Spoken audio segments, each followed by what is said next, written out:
Est-ce que vous pouvez nous faire un petit point sur la reprise? Est-ce que tout le monde est apte?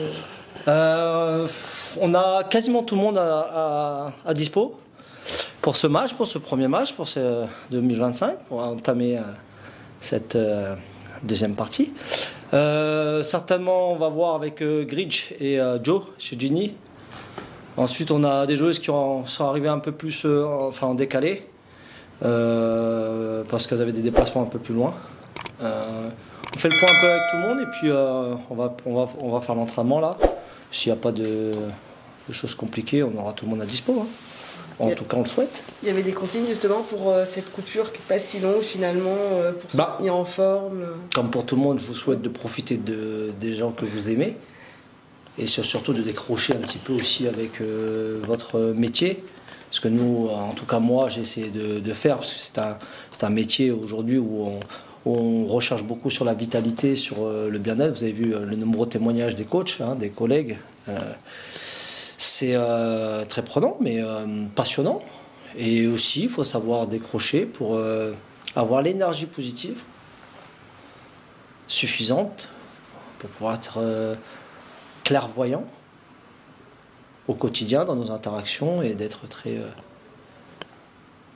être capable de discuter, d'écouter et d'entendre le message qu'il faut. Donc on s'est bien régénéré. Voilà.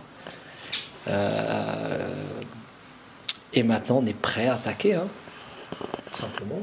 Vous êtes prêt face à Fleury? C'est un petit peu particulier de jouer contre votre ancien club, surtout ils vous ont posé des difficultés à la première partie de saison. Comme tous les ans, Fleury, par la première année où j'étais à Fleury, donc j'étais dans l'autre équipe. Le Paris Saint-Germain ultra dominé cette équipe de Fleury. Puis au fur et à mesure, il y a eu du travail de fait. Puis les écarts ont été réduits. Vous avez vu cette finale. Ça s'est joué à pas grand-chose, 1-0. Il y a eu des matchs, notamment à Fleury. Je pense que sur les 2 derniers déplacements du Paris Saint-Germain, ça doit être un 4-4 et un 1 partout, si je me souviens bien. Sachant que le 1 partout la saison passée, le Paris Saint-Germain était mené. C'est Sakina qui marque. Donc on sait que ça sera toujours compliqué. On a vu le match aller, il y a toujours de la qualité. Après nous, on est ambitieux. On ira pour forcément bien entamer cette deuxième partie, se mettre dans les meilleures conditions et garder aussi ce rythme de croiseur qu'on a pris maintenant. Quelles sont les résolutions qu'on peut vous souhaiter pour 2025 déjà premièrement? Et qu'est-ce qu'il y a, on va dire, à améliorer par rapport au match aller où vous avez gagné 2-1 ici au campus PSG? Non, on a fait un très bon match contre Fleury. Je pense qu'on aurait pu ouvrir le score beaucoup plus tôt avec Sakina notamment. Là, enfin, dans les 6 mètres, on en a rediscuté. Et puis débloquer aussi le match, être beaucoup plus confortable au niveau du score, parce qu'on a vu que Marie Herbst fait un super barré sur une frappe de Daffer à l'entrée de la surface à 2-2. Si on prend un but sur un coup de pied arrêté, donc ça remet un petit peu l'équipe déjà à égalité, mais aussi mentalement, ça leur permet de nous poser des problèmes. Nous, on n'a pas flanchi, on a été marqué le but grâce à une action Gayoro-Karchaoui qui termine le 2-1. Et c'est toujours ce que tout le monde veut, c'est avoir une maîtrise des matchs. Mais il y a un adversaire qui va vous contraindre à l'être. Et c'est pareil pour nous.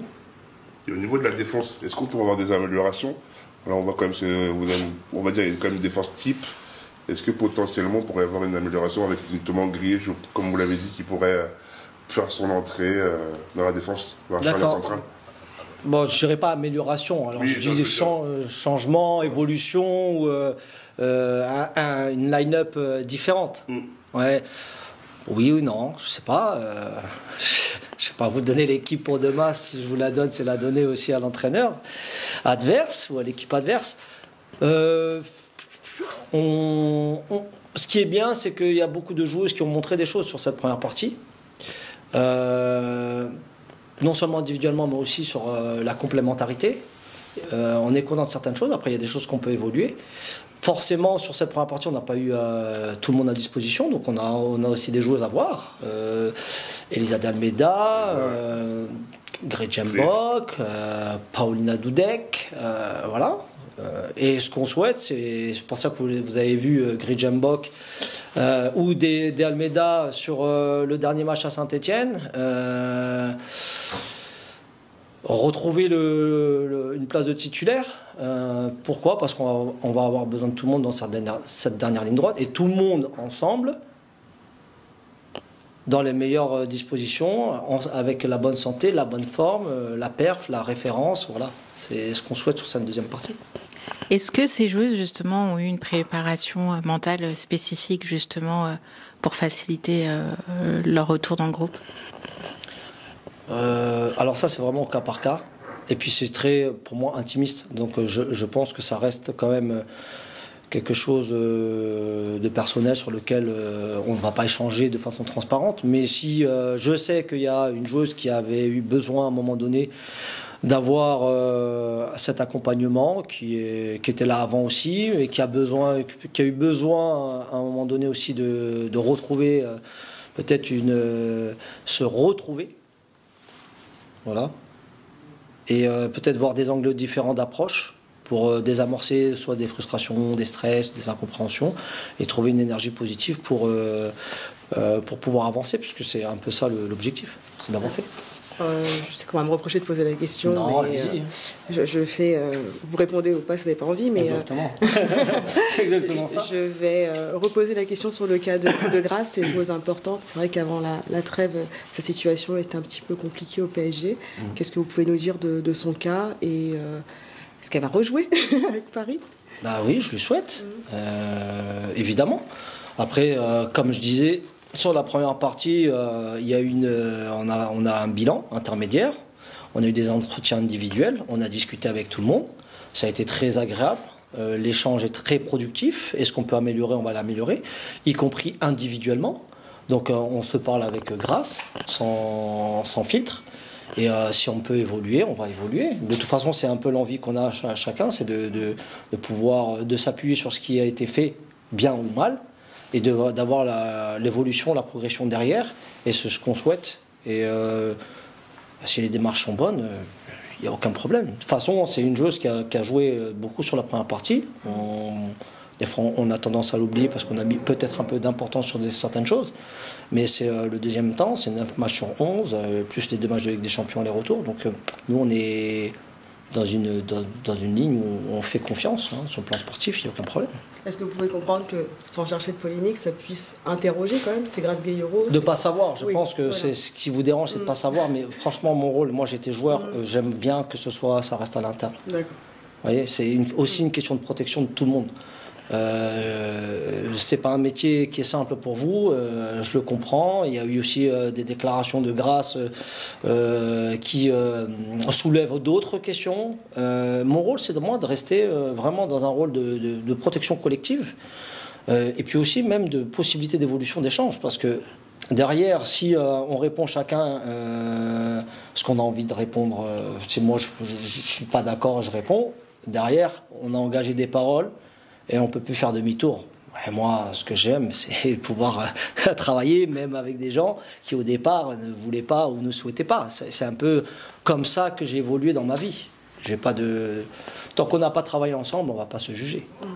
C'est un peu ça. Donc là, on peut avoir un dénouement assez proche, finalement, de tout ça. Ouais, mais ça, après, vous verrez au fur et à mesure que la saison avance.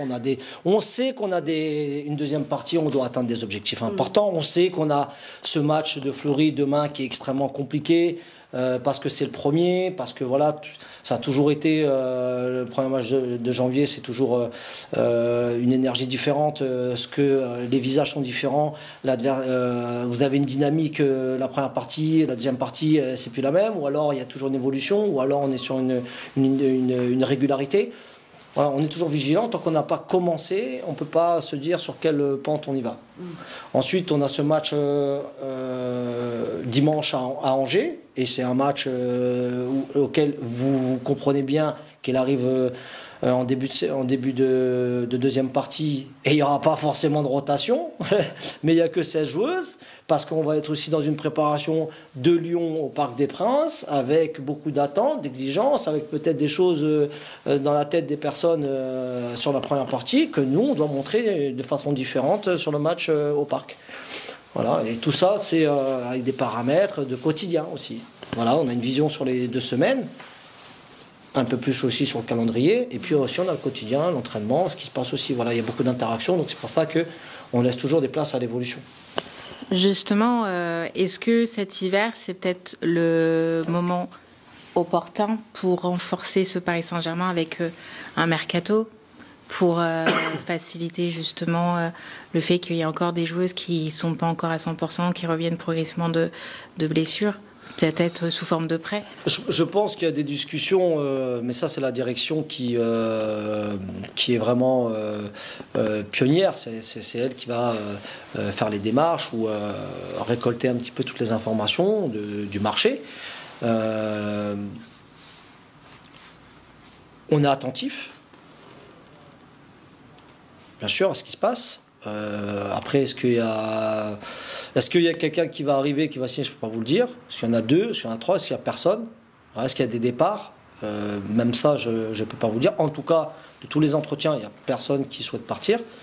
On est vraiment très concentré sur la deuxième partie.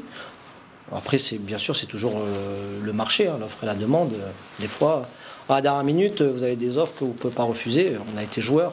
Voilà, après, il y a des contrats. Et puis, vous avez des on réfléchit. En termes d'effectifs, vous avez dit... Ah non, moi je suis très honnête avec mes joueuses. Non, mais je vais vous le dire très clairement. Non, j'aime bien commencer et finir avec une équipe. J'estime...